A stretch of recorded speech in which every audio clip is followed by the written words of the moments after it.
Mr. President, Mr. Speaker, distinguished colleagues in the Senate and House of Representatives, ladies and gentlemen, what we have witnessed in the last national and local elections, for me, was one of the most credible, orderly, and peaceful in our elections history. Don't just take it from me, as this is reflected in the assessments of different media outfits, election watchdogs, and civil society organizations, including the Parish Pastoral Council for Responsible Voting. Just more than 2 weeks after the May 9, 2022 elections, we are about to proclaim the duly elected President and Vice President of the Republic. Quite fast indeed. The result of this election is historical in several ways. First, it has the highest number of votes cast in our nation's election history, with an 82% voter turnout, totaling 55,197,306 votes. Wow. Second, Mr. President, since the 1987 Constitution, this is the first time that we elected a majority president and vice president. A phenomenon indeed in a multi-party system under a presidential Republican government. The duly elected president garnered a total of 58.77% of the total votes cast in the last May 9, 2022 election. And the duly elected vice president gathered a total of 61.53% of the total Shout votes out, Mark. MJ. Shout out sa'yo, MJ. And third, the canvassing of Congress in joint public session took Grabe, only 2 days nakakaiyak. to finish. And I would like to take note that this canvassing is the fastest in our nation's history of elections. Another milestone for Philippine Congress. However, we would like to emphasize, we did not sacrifice transparency and the authenticity of the results for a speedy count. The process was hastened due to several factors. Early on in the canvassing of the Joint Committee, we appreciated the manifestation of the councils of several presidential and vice presidential candidates. Notably, the Council for Vice President Leni Robredo, a presidential candidate who manifested that they have a continuing manifestation that they interpose no objection for the canvassing of all COCs brought before us in this body. The same manifestation was made of record by the Council of Vice Presidential Candidate Senator Kiko Pangilinan and Presidential Candidate Mayor Isko Moreno.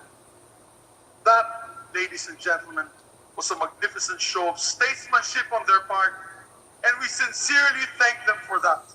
It shows the importance of uniting as a people and healing the emotional wounds brought about by this very emotionally charged election.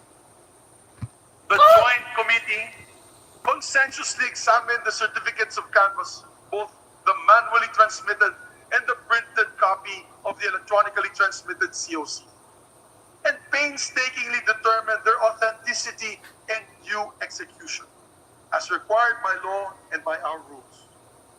The canvassing went on smoothly, except for some instances when the manually prepared certificates of canvass were not found in the ballot boxes submitted to us or submitted to the Senate President by several provincial election supervisors and city election officers.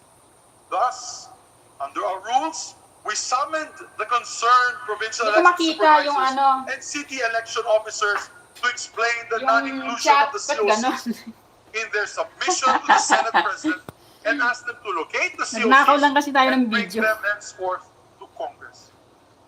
I have in many times in public expressed my frustration for such failure during the proceedings of the Joint Committee. Mr. President, Mr. Speaker, this juncture, I would like to urge urged the Commission on Elections to take remedial steps to ensure that these glaring mistakes would not happen again, hopefully in 2020. For the record, the Joint Committee did not want to sacrifice the accuracy and the count, nor disenfranchise any province nor LGU from this historic process. That is why we even waited for the results of the special elections of Lanao del Sur and several overseas absentee voting areas to complete the canvass of votes. Another factor which truly helped make the canvassing of votes so efficient, Mr. Speaker, Mr. President, was the masterful handling of my co-chair, the Honorable House Majority Leader Martin Romualdez. At ganito to.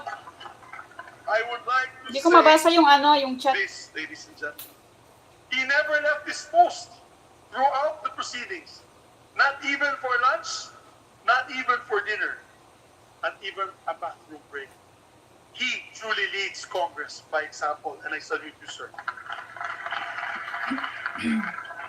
I would like to also take this opportunity to thank the hardworking members of this joint committee, my colleagues from the Senate, Senator Nancy Binay, Senator Franklin M. Drilon, Senator Amy Marcos, Senator Ralph Recto, Senator Grace Poe, Senator Pia Cayetano, and our alternate members, Senator Lito Lapid, Senator Risa Ontiveros, Senator Coco Pimentel, Senator Ronald Bato de la Rosa, and our colleagues as well from the House of Representatives, Congressman Jesus Crispin Remulla, Representative Abraham Tolentino, Representative Christine Singson Mihan, Representative Sharon Garin, Representative Manuel Manix Dalipe, Representative Juliet Ferrer, and alternate members, Representative Juan Pablo Bondo, Representative Johnny Pimentel, Representative Alfredo Garbin, and Representative Stella King. With that, Mr. President, Mr. Speaker, it is my distinctive honor and privilege Ang tagal naman, to yung sponsor speech. the report of the Joint Committee of the Canvass of Votes for presidential and vice presidential candidates in this historic May 9, 2022 national. Ba't sabi niya rotate device? The Ano ba Joint to? Committee, Your Honors, canvassed a total of Rotate 171 COCs from provinces, highly urbanized cities, local absentee voting, overseas absentee voting, and found all of them to be authentic and duly executed. The results, Your Honor, of the canvass shows that Ferdinand Bongbong Romualdez Marcos Jr. obtained the highest number of votes for the position of president, garnering a total of 31,629,783 votes. Nakaka-proud. With a lead of 16,594,010 votes over the second place.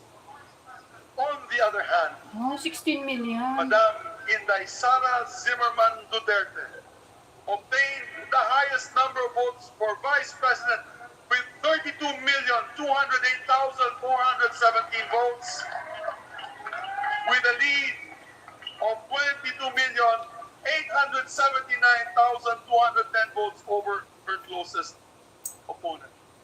Allow me pa, Mr. President, matagal-tagal na rin po ako sa politika at maraming eleksyon na rin po ang aking napagdaanan, both local and national elections. At ngayon lang po ako nakakita itong dalawang kandidato kapag nagmo-motorcade ay kilo-kilometro po ang taong nag-aabang. Sa kainitan ng araw, kainitan ng araw at hindi alintana ang init. May mga rallies din po kami na kasaganan ay nag-uulan at nananatili po ang tao. Yan ang masasabi natin, umulan na tumaraw man ay kasama pa rin po natin ang ating mga kababayan. May mga kaugnayan po tayo na pamilya ang nag-aabang at nagdadala pang sariling baon para sa kanilang tanghalian. Mga galing sa kanayunan, Mr. Speaker, Mr. President, talagang Paano gagawin? Nakahiga yung cellphone. Ba't ganun? yan na pagtanggap Nakahiga yung cellphone. Ba't ganon? Ba't ganon? In this Nakahiga election, naman. truly, Mr. President, Mr. Speaker, Hala, hindi pa nakahiga yan? President Bongbong Marcos and Vice President-elect Sara Duterte Anong gagawin ko? were rock stars. However, the greater task of the victors today is to unite our country. Nakahiga yung cellphone. Kaya pala. That begins Anak ng today. kati. Ba't The ganon? weight, this weighs heavy on Ba't their shoulders. ganyan? Ang gagawin Mr. natin. President, Mr. Speaker, Ecclesiastes Paano? Balik ka 3 rin. says, Ganon? there is a time for everything. For everything there is a reason, and a time for every matter under heaven. Ayaw na Today, let me urge our kababayan Anak ng tipak lang, mag-ano ako, mag-relive. Paano ba that gawin? it is a time to heal from this divisive campaign. Itayo It is a mo. time to respect the will Nakatayo of the naman. majority of our Tingnan mo electorate. na, nakatayo. And most importantly, it is a time to unite for the welfare and progress of our people and rally behind our flag and our country. Mr. President, with an overwhelming victory Bali na liga. of our President-elect Ferdinand Romualdez Marcos Jr. Ay, ba't and ganyan? Vice President Ang tagal ko nang hindi Inday nag-live Sara eh. Duterte, Mag-relive ako, convinced saglit tingnan ko mag-relive that the ako. Filipino electorate heeded the clarion call to unite for progress and to get out of the suffering